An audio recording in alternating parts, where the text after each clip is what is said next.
Boa, garoto! E aí, vamos lá? Sejam bem-vindos a essa temporada 2, a temporada 1. Você já deve ter assistido, né? Deve ter gamado. E agora a gente tem a temporada 2.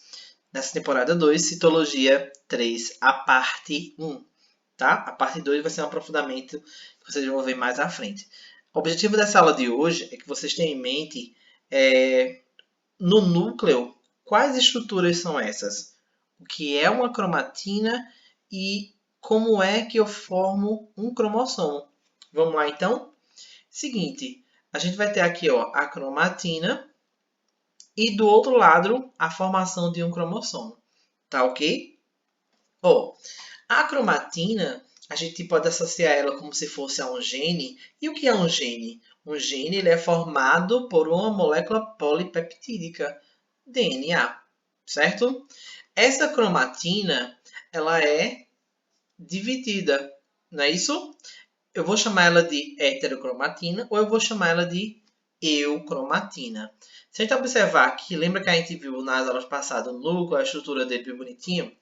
A gente tem esses fiozinhos, ó, bonitinho, que são as cromatinas. Essas cromatinas, elas vão ser divididas em dois grupos, que é a hetero e a eucromatina. A parte aqui, ó, da heterocromatina, essa que está toda enrolada, é a parte mais condensada e é a parte inativa da cromatina, ok? Por que, professor, a parte inativa se ela está mais condensada? Ou eu não entendi. Veja bem, essa parte condensada, ela é mais difícil de eu extrair genes para estudar. Deu para entender isso? Então, quando ela está mais condensada, mais compactada, fica difícil de eu desnaturar essa proteína para poder tentar ativar alguma parte dela. Então, a heterocromatina é a parte condensada e inativa. A parte de eucromatina, que é essa que você está observando aqui, ó, ela é a parte mais esticadazinha, ou seja, a parte descondensada e a parte ativa. Tá? Alguns vestibulares já cobraram essas diferenças. E você já deve estar safo de saber também. Tá ok? Cromatina se divide em hetero e eucromatina. A parte ativa e a parte inativa. Tá ok? Dentro do núcleo, você também vai ter a formação de outras estruturas. Que é quem? É o cromossomo. Este cromossomo, ele vai ser formado como? Ele precisa passar por algumas etapas, tá vendo? Ó, eu vou descendo aqui até chegar no meu cromossomo. Vale salientar que eu estou estudando uma parte dele. Eu recortei aqui e ampliei para entender, na verdade, como é que ele se formou. Ele vai passar por umas etapas. Tá vendo que a setinha vai apontando aqui até chegar no cromossomo mitótico? Então, o que é que eu tenho nesse cromossomo? No cromossomo eu tenho quem? Material genético, DNA, tá ok? Só que observe, o DNA ele é disposto em uma dupla hélice, não é isso? Você já está salvo também de saber. Esse material genético em dupla hélice, o que é que vai acontecer? Ele vai estar em formato de DNA. Esse DNA precisa ser empacotado, ele precisa ser compactado. Como ele é compactado, então, eu vou para a segunda etapa. Então, vamos lá. Para formar um cromossomo, eu preciso partir de quê? Eu preciso entender que ele tem material genético ali dentro. Tá ok? E esse material genético, ele vai ficar o quê? De forma espiralada, né? E eu preciso compactá-lo ele mais, né? Para que ele fique bem bonitinho, com a cara realmente de um cromossomo. Qual é a segunda etapa? A segunda etapa e a terceira, elas são etapas de compactar cada vez mais esse material genético. E como é que eu vou compactar? Eu vou compactar a partir dos nucleossomos. Quem é e o que é nucleossomos? Por que nucleossomos? No núcleo, você viu que tem material genético, tem DNA. Então, esse material genético precisa ser compactado.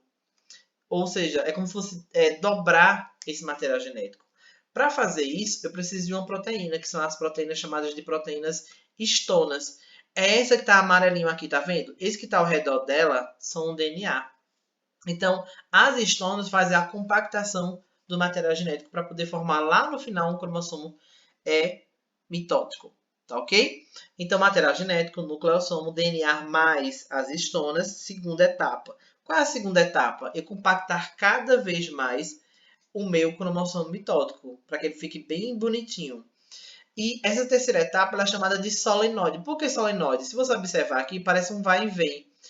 as histonas que estão em amarelo estão compactando cada vez mais material genético ao redor dela, o material genético, né, que é o DNA, e as histonas estão aqui em amarelinho, que precisam compactar cada vez mais.